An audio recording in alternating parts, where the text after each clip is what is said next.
swear.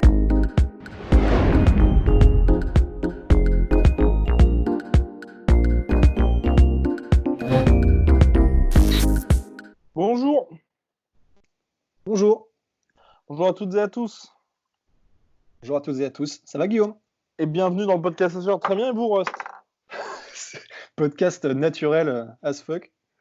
Podcast naturel à soi, qu'on a reçu une question, mon cher Rust, et pas des moindres. Et franchement, une question qui mérite que l'on y réponde. Et vraiment, parce qu'on répond à énormément de questions, mais là, franchement, celle-là m'a... Oh! Celle-là m'a touché en plein cœur. Oh, boy, elle t'a chamboulé. Exactement, elle m'a chamboulé, mais on va revenir aux bases. C'est que quotidiennement, pendant cette période de confinement, vous avez droit aux Triple C's, The Confinement Chronicles Kawasaki, de La Sueur, où nous répondons à vos questions. Si vous nous écoutez, eh bien, sur les plateformes habituelles de streaming, iTunes, n'hésitez pas à mettre les 5 étoiles, ça nous ferait très plaisir. Spotify, Podcast Addict, Stitcher. SoundCloud. Exactement, merci mon cher host. Ou SoundCloud, vous pouvez télécharger gratuitement le podcast et légalement surtout. Et bah, vous nous envoyez un mail podcast@lasueur.com ou alors un petit message sur Instagram @lasueur. On met un petit peu de temps pour répondre, mais on répond à vos questions ou sinon en commentaire. Bien, on a reçu une question, donc mon cher host, de Mehdi. Salut la team, heureusement que vous êtes là en ce moment, vous gérez. Petite question pour les Triple C's. Comment est né La Sueur? Racontez-nous l'histoire. Waouh! Voilà, et il termine par See you soon, boys. Romero Boys. Eh oui. Ah, quelle histoire. Quelle histoire. Ouais. Bref, donc nous étions avec Rust à Lyon, si je me rappelle bien, et c'était juste avant d'aller à l'exposition universelle à Milan qu'il y a eu cette fameuse proposition d'écrire sur le MMA. Parce que c'est vrai, et nous étions donc en 2015, août 2015 pour être précis, mon cher Rust. Ouais, et c'était lors de je sais pas si tu viens de le dire ou pas, dans le d'Expo universel. Exactement. parce que ouais, c'est mon cerveau a fait un. Ok. Oui, bah oui. Et puis à ce moment-là. Après, c'est surtout le podcast, l'histoire du podcast, parce qu'il y a le site, là, c'est pour le site internet lasueur.com, où c'est là que vous pouvez voir toutes les news sur la MMA. Mais quand est-ce qu'on s'est dit on va faire le podcast? Bah, en fait, je me demande si on l'a pas toujours eu Alors, le podcast, je sais pas si on a su qu'on allait le faire, mais en gros, bah, comme avant même qu'on commence à faire le podcast ou même le site, en fait, on était tous les deux déjà, je pense, des assidus de podcast, surtout Joe Rogan, même déjà à l'époque. Et déjà, on aimait beaucoup ce concept, en fait, de ne rien couper et simplement, bah, ce que tu vois, c'est comme ça que les personnes sont en réalité. Complètement. Et je sais pas si à ce moment-là, on s'était dit, bah, on va peut-être faire ça, tu sais, sur du MMA. Mais en tout cas, voilà, ça a dû commencer à germer à ce moment-là. Parce que quand on a commencé le site, je crois qu'on n'a pas mis longtemps avant de commencer à faire des petits podcasts comme ça pour voir, pour rigoler, hein, il me semble. Complètement, c'est vrai. Donc, c'est vrai. ça a toujours été un peu un package, en fait. The full package. Donc voilà un peu. Et d'ailleurs, oui, c'est pour ça, oui, les podcasts La Sueur sont des podcasts. C'est pour ça que nous ne mettons pas de vidéo, nous ne coupons pas. Quand on coupe, c'est quand on fait, bah, c'est dans la section, je crois, docu ou quelque chose comme ça. Ouais, Là, voilà. c'est un petit peu plus travaillé. Voilà, mon cher Rust. Ouais. Et puis voilà, de fil en aiguille, ça a pris un semblant d'ampleur, quoi. Ouais.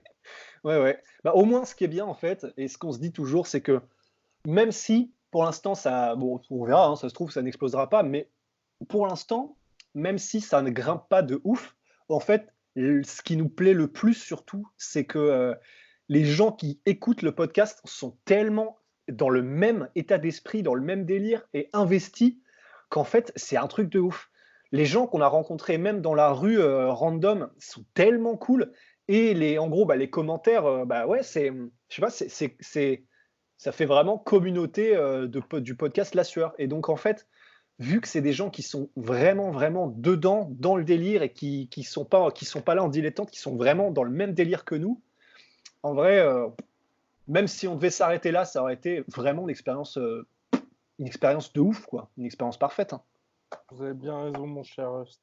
Question de Widzi Neoma 59. Salut la team, pourquoi Vous ne faites pas de live Insta avec des combattants français ou entraîneurs français ou spécialistes du MMA.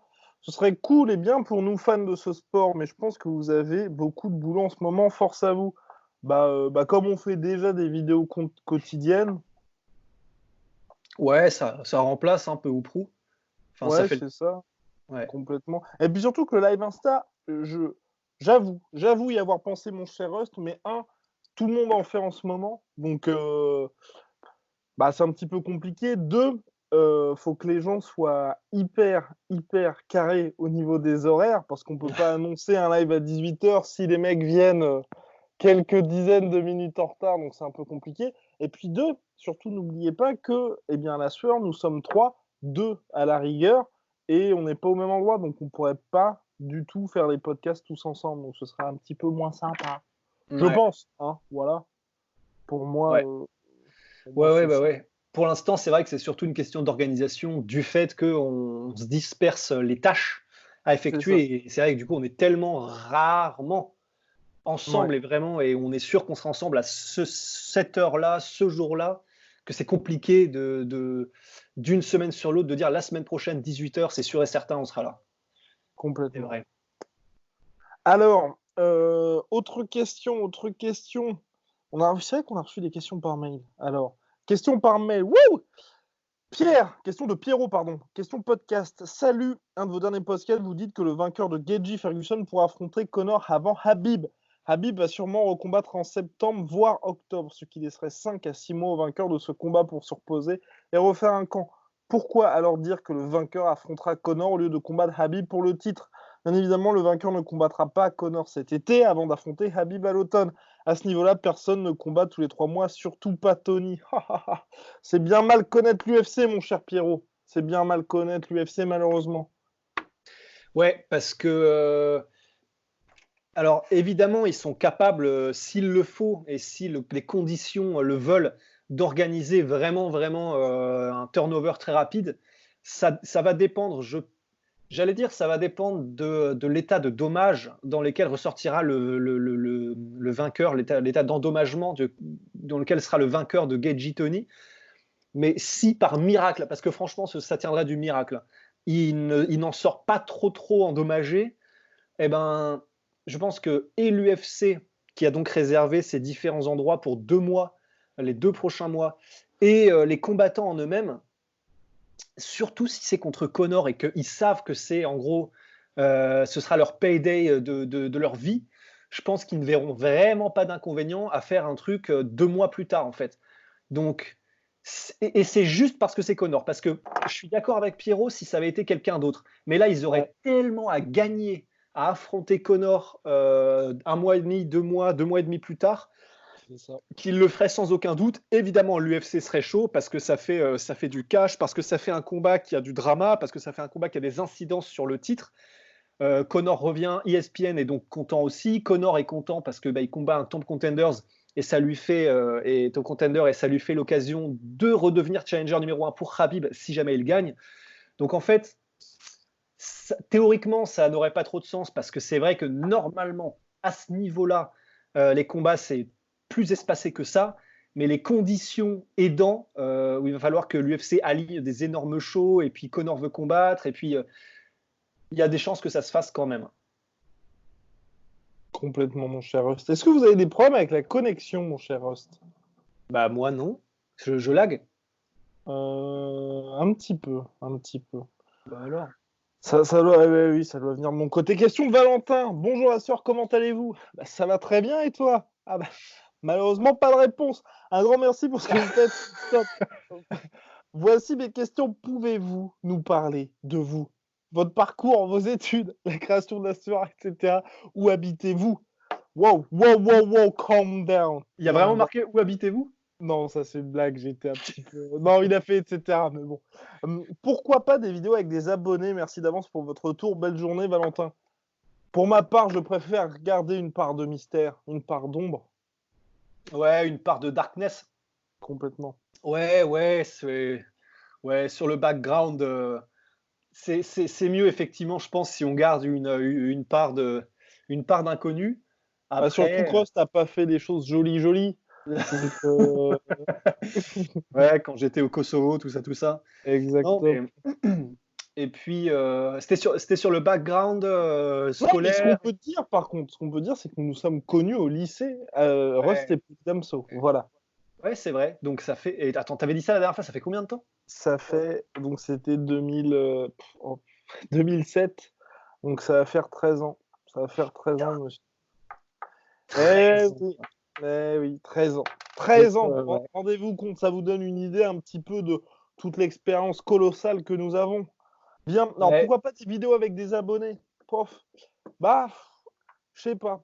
En fait, je sais pas ce que vous en pensez. Enfin, c'est hyper bien déjà, je trouve, de pouvoir échanger avec les abonnés en question. L'idéal, je pense que ce serait, tu vois, de pouvoir prendre les gens en direct, tu vois, qu'ils puissent poser des questions comme ouais, ça ça ce serait en mode parfait. télécrochet, comme ce que font les gens sur Discord ou sur Twitch. Parce qu'on va voir, je Ouais, sais pas exactement, on est très très mauvais en tech, mais un jour, rassurez-vous, on arrivera à mettre tout ça en place. Mais après, c'est vrai que faire un podcast avec des abonnés, déjà, quand les gens nous disent, ça fait un peu café du commerce, quand on est un peu vraiment discussion entre potes, je pense qu'avec des abonnés, ça le fera beaucoup plus. Et là, pour le coup, ceux qui n'aiment pas du tout ce côté-là, bah, détesteront tout simplement le podcast. ouais, ouais, bah complètement. Euh, Tout simplement. Puis après, et puis en soi, enfin, discussion avec des abonnés, quand on fait venir des intervenants, on va dire, qui sont coachs et qu'on connaît ou avec lesquels le courant passe bien, très rapidement, on a une bonne discussion, mais avec quelqu'un qui sait vraiment de quoi il parle. Et c'est vrai que si on discute avec des abonnés ou, bon, bah voilà, hein, chacun a ses avis et tout, mais il y a quelqu'un qui va être fan de tel ou tel mec et tout ça, bah,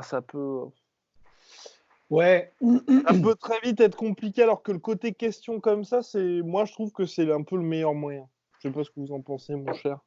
ouais, ouais, non, complètement. En fait, c'est vrai que pour l'instant, on préfère mettre l'accent plutôt bah, pour ce qui est des interviews et même avec les combattants, même avec les personnalités qu'on rencontre dans le monde du MMA, c'est vrai qu'on fait pas tellement en fait de discussions, débats pour l'instant parce que les formats podcast, ça va venir même avec des combattants, même avec des entraîneurs et tout ça. Et là, ça va être vraiment, vraiment stylé. Et, Complètement. euh, et donc, on va d'abord commencer par faire des formats podcast un peu plus libres au niveau des sujets, au niveau de la manière, de la dynamique en fait. Et Mhm. une fois qu'on aura fait ça, bah, on aura déjà, comment dire, un aperçu de ce que ça peut donner, de est-ce que nous-mêmes, on peut faire un truc comme ça? Parce qu'on est très à l'aise ensemble parce qu'on se connaît, mais c'est vrai que est-ce que ça marchera avec une personnalité avec laquelle on n'est pas forcément familière? C'est pas si évident. Donc déjà, dans un premier temps, on va préférer probablement mettre l'accent, hein, enfin, tu me dis si tu es d'accord, tu vois, mais sur ce genre de format avec d'abord des personnalités du monde du MMA. Comme Complètement. ça, en plus, bah, tout le monde a des trucs à en apprendre et tout ça. Et plutôt que des discussions, pour l'instant, entre nous sur ce format-là, avec des gens qu'on ne connaîtrait pas encore. Exactement. Et puis aussi, enfin, le côté, comment, discussion avec abonnés, moi, j'aurais aucun problème avec ça si les abonnés peuvent être, entre guillemets, des intervenants. Voilà, parce que je trouve qu'on se suffit déjà, entre guillemets, à nous-mêmes, parce qu'on est trois. S'il y a une quatrième personne comme ça qui vient et qui n'a pas, je sais pas moi, une expertise, s'il y a un abonné qui est le mec qui est préparateur physique ou un truc comme ça, bah là, ça apporte vraiment quelque chose. Alors que si c'est déjà qu'à trois comme nous, de temps en temps, ça énerve les gens, imaginez quatre. Oh là là. Ouais, Quelle horreur. Donc voilà. Ou sinon, ouais, enfin, donc voilà. Donc pour le moment, en tout cas, ce sera comme ça. Et puis, ouais. on verra, on verra de quoi l'avenir sera fait, mon cher Ross. Question de où? Eh bien, nous avons quelqu'un de très mystérieux. RA.Hotel. Bonjour la sueur, merci pour les triple six. Question, à votre avis, combien faudrait-il d'Henri Cerudo pour vaincre un Francis Ngannou dans un octogone? Je pense que je pense que 3 Cerudo ne ferait pas le poids face à un Ngannou en forme, mais qu'à partir de 4, je crois que les Cerudo commencent à être assez nombreux pour mettre en place des soumissions de groupe.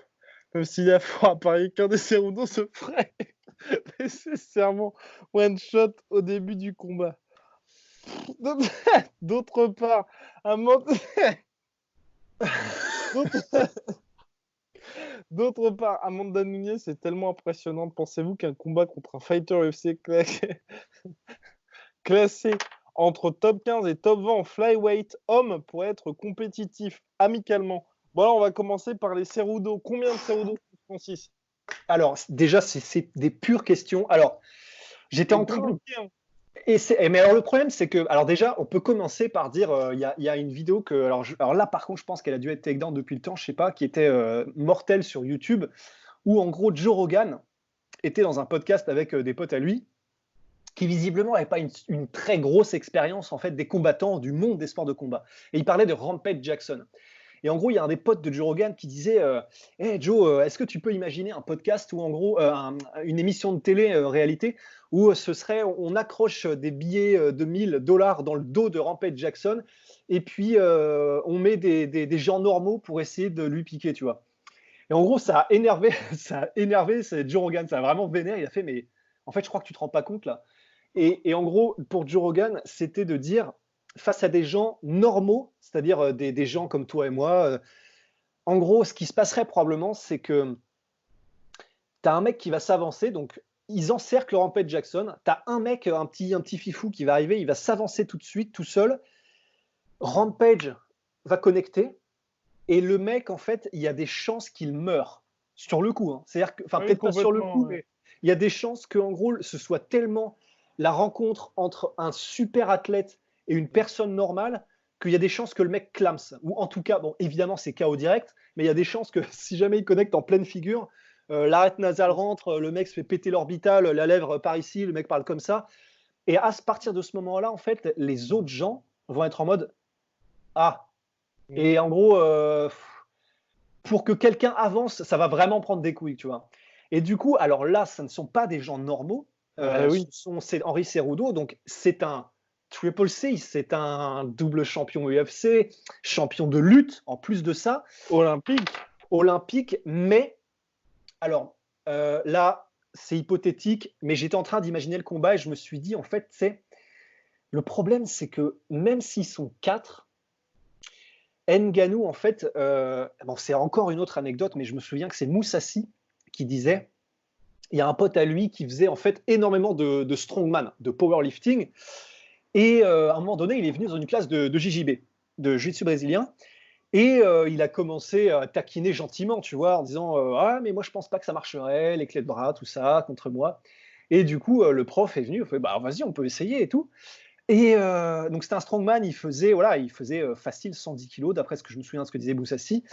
Et le prof de BJJ, c'était un gars qui apparemment faisait genre 75-80.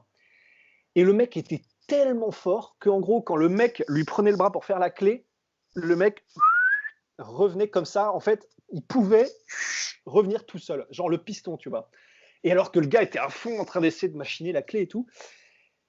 Et donc, je me dis, pour des gars qui ont une force naturelle comme ça, qui sont vraiment, tu vois, là on peut utiliser le terme des forces de la nature. Ah oui. Et ben, Ce pour qu'est une Francis. force, ce qui est Francis, personne ne le nie, tu vois. Et ben, contre une force de la nature comme Francis Ngannou, je pense que des Henri Cerudo, ça ne serait pas assez, ça pèserait pas assez lourd. Je pense que 4 Henri Cerudo ne pèseraient pas assez lourd parce que tu vois, je sais pas comment ils font. Est-ce qu'ils font comme dans Matrix 2, tu vois, Reloaded, où ils se jettent tous dessus pour faire une montagne? Et dans ces cas-là, et même s'ils font ça à 4, je me dis, Ngannou peut faire ce que Neo fait, c'est-à-dire, pas, il les éclate, tu vois. Parce qu'en fait, je m'explique, je pense que Ngannou, même s'ils sont d'Henri Cerudo, un sur chaque bras, je pense que il est capable, je pense, de faire ça. Donc, en fait, je sais pas, ça va dépendre de la manière dont ils s'accrocheront à Francis, mais je pense qu'il a suffisamment de force dans un bras pour réussir à en faire voler un, sachant que, allez, on va dire que donc c'est dans flyweight bantam, c'est-à-dire qu'un Henri Cerudo, le jour du combat, au max, il fait, allez, 66, 67. Ouais, 66, 67. Je pense que Francis a largement ce qu'il faut dans un bras pour faire Obélix avec un mec qui fait 67 kilos, tu vois. Ouais. Et je parle même pas des jambes. Donc le problème, c'est comment est-ce qu'on immobilise Francis Ngannou quand on fait 67 kilos? Même si, je suis d'accord.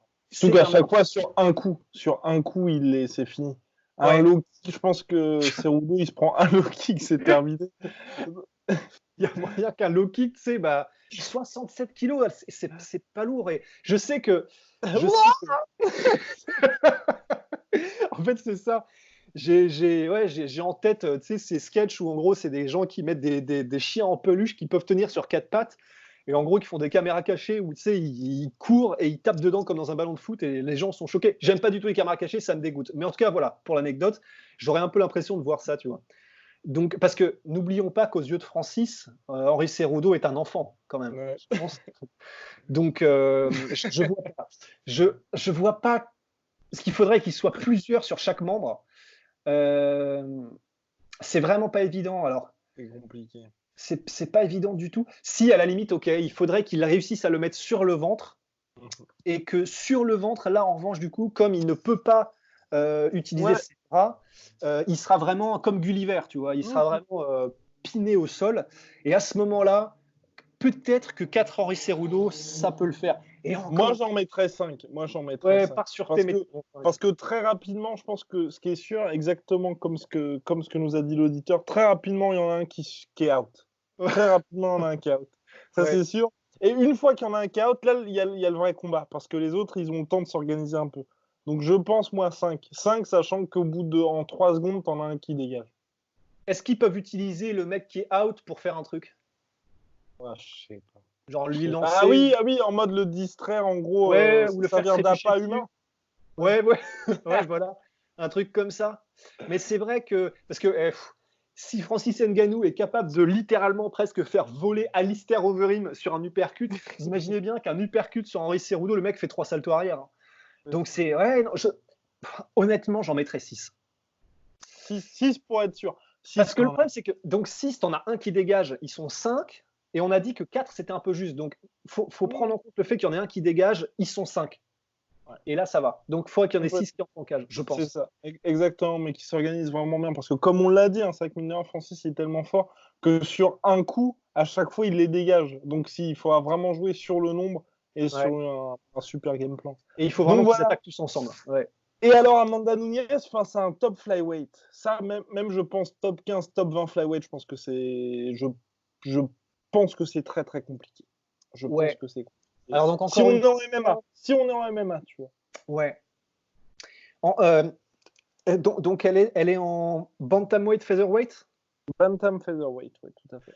Donc, ça veut dire que si elle est mettons qu'elle soit en combat, qu'elle combatte en featherweight, Donc ça fera un combat contre Wilson Race, tu vois. Ou même, tu vois, top 15. Non, mais même. Ouais. parce que Ouais, donc, elle ferait, si elle est en featherweight, ça veut dire que le jour du combat, donc featherweight, on est en moins de 67 kilos, le jour du combat, elle est peut-être à 72-73 kilos. c'est ça. Un Wilson Race qui est donc en flyweight, il est à 57. Le jour du combat, il est à 64, 63, 64. Euh, C'est chaud. 64, C'est chaud. c'est chaud parce que bon bah voilà, on va pas y revenir, mais les hommes et les femmes sont faits différemment, que ce soit au niveau de la Complètement. musculaire, de la densité musculaire, au niveau Et puis là, on parle de top, top, top. Parce que en même si plus, t'es ouais. 15-20, t'es top mondial. Non, moi, ça me paraît. Ouais. Franchement, elle est hyper forte. Mais là, t'as un côté homme-femme qui fait que c'est pas possible. Ouais, c'est chaud. Honnêtement, c'est chaud. En fait, c'est ça le problème, c'est le différentiel, disons, structurel entre le corps Oui, d'un homme et le corps d'une complètement. femme qui fait que même 10 kilos de différence, c'est... Surtout à ce point-là. Alors que C'est par ça. contre, tu fais un Wilson Race contre Gabi Garcia, Ouh, il y a match. Ah, là, il y a tu match. vois, là, il y a match, tu vois. Ouais, il y a grave match. À la limite même, un Quoique, Wilson Race, quoique non, parce que attends, Mackenzie Dern avait battu Gabi Garcia non, en pur JJB. en pur Ouais. JJP. Donc Parce bon, que et le Wilson MMA, Rice, tu penses qu'il peut la. en fait, je me dis, donc là, on est en pur MMA, ça veut dire que Wilson Race, probablement, je pense qu'il a... Ah, est-ce qu'il a tout intérêt à rester debout? Sachant quand même, on Voilà. va pas non plus lui enlever. Amanda Nunes, elle frappe probablement très, très, très dur. Ouais. Donc, alors voilà, en plus, sachant que Wilson Rice n'est pas non plus un spécialiste des KO, c'est plutôt un mec qui Exactement. fait du jiu-jitsu. C'est pour ça. Ah, Gabi Garcia, Wilson Rice, ce serait intéressant. ouais, ouais, ouais. Ouais, j'avoue. Mais maintenant que j'y pense, Amanda Nunes, même Amanda Nunes, en fait, je me dis, il y a peut-être match. Parce que tu vois, tu me mets n'importe quelle autre combattante, c'est chaud. Mais tu me dis Amanda Nunes ou Chris Cyborg, comme ce sont quand même des meufs ultra puissantes, je me dis, il y a elle particulièrement, il y a peut-être moyen que contre un mec comme Wilson Race, ce soit chaud. Tu me dis Demetrius Johnson, non, je pense pas. Ouais. Mais un Ouais. mec comme Wilson Reyes, il y a peut-être moyen. Ouais, Yep. c'est pas évident, hein.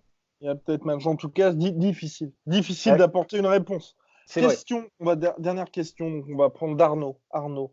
Bonjour à toute l'équipe La Sueur. Tout d'abord, je voudrais vous féliciter pour votre naturel et sympathie. Bien, merci beaucoup parce qu'on se force énormément.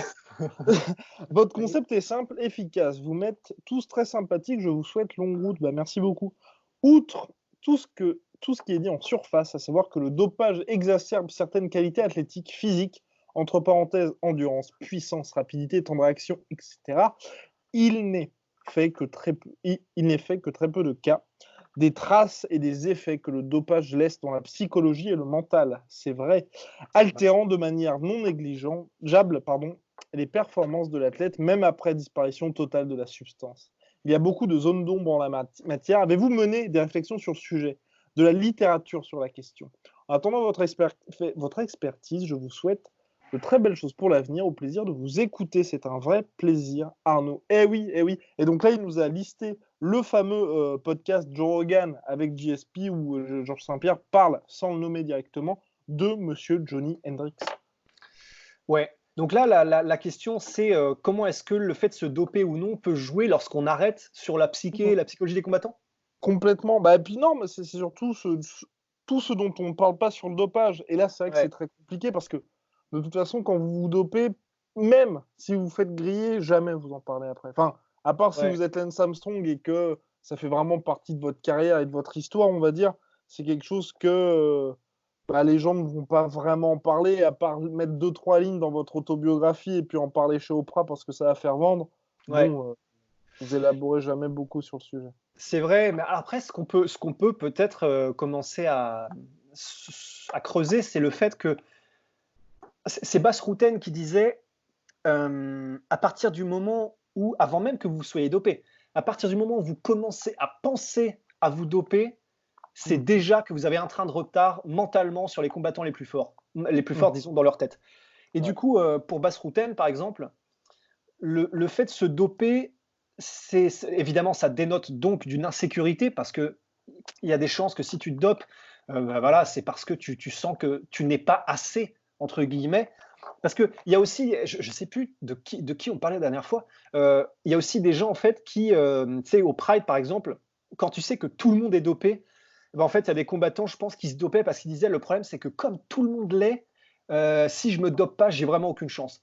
Ça, Ouais. c'est vrai que c'est encore un autre cas de figure.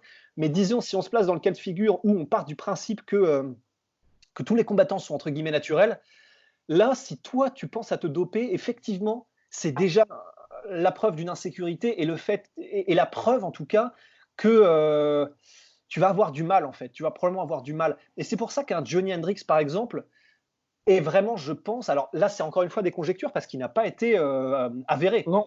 qu'il s'est dopé. C'est juste qu'il y a des forts soupçons. Et un mec comme Johnny Hendrix, par exemple, on a vu qu'il y avait un avant et un après. Un Mmh. avant et un après quoi? On ne sait pas. Mais ce qui est sûr, c'est qu'il y a eu un avant quand il combattait GSP qui mettait des KO en 7 secondes ou je sais pas trop quoi, en un round Ouais. contre des Martin Kampmann, des gars comme ça. Eh ben, il y a ce Johnny Hendrix là qui clairement le mec c'est un juggernaut, c'est-à-dire qu'il entre dans la cage, il a aucun doute sur Complètement. le fait qu'il va t'arracher la tête, il t'arrache la tête, il repart chez lui tranquille. Et il y a eu un après, je me souviens plus après quoi, après quel Bah, combat. il y a eu Mineurs, les deux combats contre Robbie Lawler, je pense, ont quand même laissé des traces, hein. Ouais, ouais, déjà il y a eu ça. Il y a eu Robbie Lawler, après il y a eu probablement l'USADA, il faudrait retracer un peu Oui, bah, c'était chronologiquement. exactement le même timing. C'était le même Bah voilà. timing. Tu as eu les deux combats contre Robbie Lawler, ensuite l'USADA est arrivé. Et à partir de là, Mm. c'était chaud. Et Pour en moi, fait, c'est ça. Parce qu'il y a énormément de mental. Parce que c'est vrai, quand on regarde tous les combattants qui se chargeaient avant l'USADA, et quand je dis chargés ou qui prenaient, on va dire, des produits qui sont interdits depuis. Donc, je pense notamment Dan Henderson, Alistair Overeem, Vitor Belfort et par exemple Johnny Hendrix. Ceux qui ont plongé, ou Antonio Silva, ceux qui ont plongé, c'est les mecs qui, donc notamment, tu vois là en tête, moi, tu vois, j'ai Antonio Silva et Vitor Belfort, les mecs où tu sais que mentalement, tu brises ouais. quelque chose à partir du moment où ils ont plus ça. Parce que tu avais ce côté, bah, Antonio Silva, s'il n'a pas de TRT, bah, il est malade. Donc, il ne Lui peut pour le coup, plus c'est vraiment une être condition exactement. médicinale. Ouais, il peut plus être au top. Et Victor Belfort, bah, tu avais tout cette espèce mystique qui avait été créé autour de TRT Belfort, et je pense que même lui en avait Ouais. pris conscience de Ah, ça. Et c'est puis sûr. même Ouais. physiquement, il avait jamais été autant en forme à 38 piges que toutes ces années, même quand il était dans son prime, dans son top physique, quand il avait explosé Vanderlei Silva à 20 piges ou je sais pas trop quel âge, il n'était pas comme ça. Donc pour lui, je pense qu'en se regardant dans le miroir, tu vois tes muscles s'atrophier et tout, tu te dis, bah, ça va plus être la même. Alors que Dan Henderson, qui était aussi sous TRT, et Alistair Overeem, qui était Uberim justement, eux, Uberim, il a adopté un nouveau style parce qu'il était, je ne suis plus invincible physiquement, donc je suis obligé de travailler sur mes qualités. Ouais. Pof, donc c'était un côté positif. Et puis, Endo, tu as toujours la H-bomb. Donc, c'est deux trucs où, mentalement, pour moi, tu n'avais rien qui était brisé dans le sens où tu leur enlevais pas un petit peu cette armure d'invincibilité. Ouais. Ouais, non, complètement. C'est vrai qu'en fait, le moment. En plus, c'est vrai que il avait cette science du combat, Alistair Overeem, qui a fait qu'il a pu se reposer dessus ensuite. Dan Henderson, c'est un mec de toute façon, même à 70 piges, probablement, s'il te touche, il te couche. Et c'est vrai que, comment dire, Vitor Belfort, il y a toujours eu ce côté ultra athlétique, et depuis même les premiers UFC, où là, pour le coup, c'est avéré qu'il était chargé aux stéroïdes quand il avait 20 piges en poids lourd et tout ça, on a toujours dit, ouais, il est extrêmement explosif, c'est son anglaise trop rapide, etc. Donc il est très, très quand même dépendant de ses facultés athlétiques. Et pour un mec qui est vraiment dépendant de ses facultés athlétiques, c'est vrai que quand un jour tu ressembles à, tu ressembles à un acteur porno, tu ressembles à un Navy Seal, et littéralement le lendemain tu te réveilles et tu ressembles, tu sais, aux petites girafes plastiques qui font quick quick quand tu les presses là. En fait, je pense que au-delà du fait que tu sais que tu as perdu énormément en force, en explosivité, en capacité athlétique, eh ben, déjà, premièrement, je pense qu'au-delà du fait que tu dis putain, merde, vraiment, je ne sais pas ce que je vais faire. C'est-à-dire, qu'est-ce qu'il a dû se dire, Vitor Belfort? Il a dû se dire, ok, je perds mes attributs principaux qui me permettaient de dominer, de dépasser mes adversaires. Qu'est-ce que je vais pouvoir faire maintenant? Bah, ok, il me reste la science du combat, et il l'a, certes, Ouais. mais là, c'est l'énorme partie de son game qui était partie. Donc, déjà, rien que ça, au niveau de la confiance, je te rejoins à 200%, il a dû mais être brisé à ce moment-là. En plus de ça, je pense qu'il y a une espèce de mystique, et on en parle assez souvent. On ne sait pas parce que c'est pas baqué par des études, mais il quand même, et que ce soit lié à vraiment un phénomène physique ou à quelque chose de psychologique, visiblement, quand tu prends plus de produits dopants, ton menton n'est plus le même. Mhm. Donc, en plus de ça, les combattants doivent se dire, donc déjà, j'ai plus les mêmes facultés athlétiques. En plus de ça, il y a moyen que je sois beaucoup moins résistant qu'avant. Donc, c'est clair que ça doit vraiment. Tu peux pas rester au même niveau de confiance en toi. C'est sûr et certain. Et donc, c'est ce qui a fait que Johnny Hendricks, ça a été une descente aux enfers. Il a essayé de monter en middleweight, mais il n'arrivait à rien. En welterweight, c'était pareil. Il a été faire même au bare knuckle, il galère. Et donc, c'est vraiment une descente aux enfers, en fait. Quand tu sais que tu étais à un pic physique et que tu pourras plus jamais l'atteindre, bon, ça, c'est à la limite tous les combattants à partir d'un certain âge. Mais qu'en plus de ça, toi, tu vas pas descendre petit à petit, tu descends dans l'abysse immédiatement. Ben, ce qu'il faudrait probablement faire, mais bon, après, c'est ton gagne-pain, donc tu n'as pas le choix, c'est arrêter directement, parce que là, c'est ta legacy qui en prend un sacré coup. Ouais. Mais voilà, enfin, ouais, c'est vraiment, c'est compliqué à gérer, très compliqué à Com- gérer pour le coup. Complètement. Non, le seul qui s'en est vraiment admirablement sorti, c'est Alistair Overeem. Ouais, Parce que lui, d'aucuns pourraient dire qu'il est même meilleur aujourd'hui qu'avant. Il reste, malgré toutes ces années, à bientôt 40 ans, toujours un top mondial. Quand vous ouais, battez Alistair Overeem, ça veut vraiment dire que vous faites partie ouais, des tout meilleurs. ouais, Rozenstruik s'en est sorti justement à la dernière seconde sur un chaos venu de nulle part, alors qu'il était ouais, vraiment en train de se faire rouler dessus. ouais, Ça vous donne une idée quand même d'Alistair Overeem. Et vraiment, lui, il peut se dire, je pense que quand il y aura des interviews de lui dans quelques années, tu vois, quand il aura tout terminé, il dira, je pense assez honnêtement, l'USADA est arrivé, ça m'a fait progresser. Ça m'a vraiment fait ouais. progresser. Ouais, complètement. Ah bah, il y a des chances. C'est vrai que au niveau du style, c'est indéniable. C'est vrai que quand tu compares le Alistair Overeem de son premier combat contre Brock Lesnar ou de son second contre Antonio Silva, c'est une moissonneuse-batteuse. C'est-à-dire que quoi qu'il arrive devant les mâchoires, eh Ouais. ben, il avance, boum, carapassonné, et bah, je vais juste te montrer que je frappe plus fort et que tu vas pas pouvoir résister. Tandis que c'est vrai une fois qu'il a pris les premiers KO contre Anthony Silva, Ben Roswell et tout ça, je pense qu'il a commencé à se mettre un peu à se remettre en question. Et c'est vrai que en plus de ça, il y a clairement eu une régression physique. Et ben là, comme tu le dis, en fait, il a commencé à avoir un style beaucoup plus aérien, beaucoup plus porté sur éviter plutôt que confronter. Et à ce moment-là, franchement, le KO qu'il met contre Junior Dos Santos, il est somptueux. Ses déplacements contre Rozenstruik, bon, si, ouais, bon, Rozenstruik, c'était peut-être pas le meilleur exemple parce que petit à petit, au fur et à mesure du combat, tu te rendais compte qu'il Oui, allait finir par se faire complètement. choper. Mais disons, contre, je sais pas, contre Junior Dos Santos, oui, je l'ai déjà dit, contre, comment s'appelle-t-il, le russe, Contre contre Mark Hunt, c'était très beau ce qu'il avait fait. contre Mark Hunt, sublime. Donc, ouais, ouais, non, il a vraiment eu des performances exceptionnelles. Après, qui étaient vraiment mais de toute beauté, et tu pouvais dire, ouais, là, c'est vraiment l'art du combat, quoi. C'est pas juste une machine à tuer, une brute, c'est vraiment l'art du combat, la science du combat qui a parlé, quoi. Et surtout que pour le coup, pour terminer sur cher Alistair Overeem et puis finir le podcast là-dessus, c'est vrai qu'il a perdu du muscle, mais contrairement par rapport aux exemples précédents, il n'est pas devenu out of shape. Parce qu'Alistair Ouais, Overeem aujourd'hui, il est, on va dire, c'est un poids lourd, mais qui est toujours musclé, mais on va dire, il s'est juste affiné. C'est pas un gars qui a pris du bide où tu te dis, ou à la façon Vitor Belfort, où tu fais, oula, le mec est vraiment devenu un mollusque, quoi. ouais, C'est juste, il a tout simplement moins de muscles. T'as ouais, l'impression qu'il est passé d'Alistair Overeem qui allait tout le temps à la salle à aujourd'hui Overeem qui tape des marathons, tu vois, une fois toutes les 2 semaines. Donc, ouais, ouais, non, mais tu vois, mais c'est ouais, là aussi la différence, c'est que tu sens vraiment que lui, dans sa tête, il n'y a pas eu de ah bah ça y est, maintenant que tu es terminé, bah, ouais. tu vas combattre en traînant les pieds. Non, il s'est dit bon bah ok, maintenant faut que je fasse quelque chose de différent, je n'ai plus cette carapace et je protège mon menton. Ouais, c'est exactement ça, en fait. Il a optimisé son physique en fonction de ce qu'il savait qu'il pouvait avoir. Donc, il a affiné, comme tu dis, pour être plus endurant, pour pouvoir être peut-être plus rapide, pour pouvoir bouger mieux et plus vite. Donc, ouais, ouais, non, c'est exactement ça. Son physique a évolué énormément au cours de sa carrière, mais là, la dernière version de Alistair Overeem, c'est ouais, c'est une version optimisée pour les marathons et parce qu'il garde sa puissance hein, quand même, on l'a vu, et pour le mouvement, pour se faire choper moins facilement, carrément.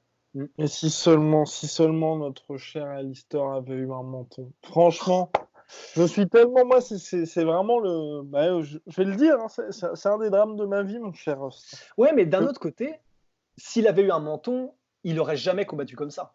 Oui, mais alors sous réserve, voilà, s'il avait eu un menton, mais tout en Un menton. gardant ces enseignements-là, aller de gym en gym, de prendre toujours ce Ouais. savoir aux quatre coins de la planète, et voilà. Parce que franchement, il y a tellement de combats où justement tu te dis, bah, par exemple celui contre Rozenstruik, où en soi, Mm. il prend le KO à quoi? À 3 secondes de la fin, 4 Ouais, secondes de la fin? horrible. Ouais. Contre Stipe Miocic, où en soi, bon bah ok, il se fait exploser en ground and pound sur la fin, mais il met quand même knockdown Stipe Miocic. Ouais. Enfin, tellement de combats, tellement. Et puis même les combats contre justement Ben Roswell et Antonio Silva, ou Travis Brown? Travis Brown, voilà. Voilà, ces combats où il n'y a pas photo quand tu regardes les deux Ouais, combattants, quand tu ouais, regardes le combat, et c'est juste qu'il est un petit peu trop sûr de lui, il se fait choper, sauf qu'Alistair Overeem, quand il se fait choper, tu es sûr ouais. qu'il n'y a pas de retour. Ouais, bah, c'est ça. Et c'est vrai que c'est ça qui est le plus frustrant, c'est que on lui demanderait même pas d'avoir un menton à la Roy Nelson, parce qu'en fait, tu as raison. Il suffirait juste d'avoir un menton normal entre guillemets en fait, parce que s'il avait eu un menton normal, eh ben, il aurait probablement fait la même chose qu'il a fait, c'est-à-dire aller de gym en gym, comme tu le disais, être un peu ce Ronin de l'apprentissage. Et du coup, bah, il suffirait juste que, voilà, un peu, je sais pas, ça pourrait être qui? Ça pourrait être un Steven Thompson, un Adesanya, un mec, tu sens qu'il a un bon menton. Ouais. Bon, tu sens qu'il peut aussi se faire mettre knockdown et tu sens que c'est pas non plus Mark Hunt.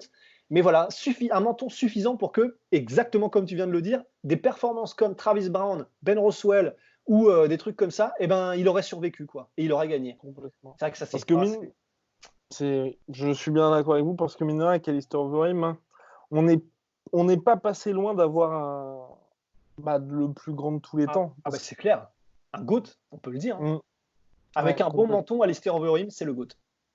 parce que ça, entre sa durée de vie. C'est XP. Bref, entre sa, Sa durabilité, non, du coup, non, pas en sens son expérience. Son ouais, expérience voilà son complètement expérience. dingue. parce qu'il a combattu au Pride. Enfin, il n'y a personne pour moi là, de mémoire, là, à part Alistair Overeem, qui a eu cette expérience en kickboxing, a combattu au Pride et qui est aujourd'hui encore top mondial. Et quand je dis top mondial, c'est UFC bien sûr, mais où vous savez que le top 10, aujourd'hui le top 5 c'est chaud pour lui, mais le reste, les gars ils se disent faut que j'aille affronter Alistair Overeem. Il y a personne qui a réussi à faire ça. Donc, même si on adore Crocop aujourd'hui, voilà, c'est pas sûr qu'il pourrait faire le top 10 UFC, quoi. Donc, ouais, non, c'est assez frustrant parce qu'effectivement, il est tellement complet. Il est très bon au sol, il est ultra dangereux au sol, il est bon en lutte, il est vraiment compliqué à mettre au sol. Il est bon, en striking, on n'a même pas besoin de le dire. En transition, il est bon aussi, il a une compréhension du MMA qui est instinctive. Donc, voilà, il sait tout faire. Bon, pas à la perfection, mais il sait tout faire extrêmement bien. Il est puissant, il fait mal, il est intelligent. Voilà, il est endurant. Il a juste ce menton, quoi. Terrible. Ouais. Mais bon, voilà, c'est la pénitence d'Alistair Overeem. On va pas refaire le match. Exactement, on refait le match. Bien, à mon cher Rust, big shout out, comme d'hab, à my sweet protein. Exactement, avec le code la sueur, moins 38% ou moins 40%, je ne sais plus. 1000 excuses, en tout cas, voilà. Vous tapez le code la sueur sur MyProtein et vous aurez au minimum moins 38%, peu importe le moment de l'année. Et en ce moment, c'est sûrement moins 40%. À très vite. Au revoir Guillaume et bonne soirée. Soit.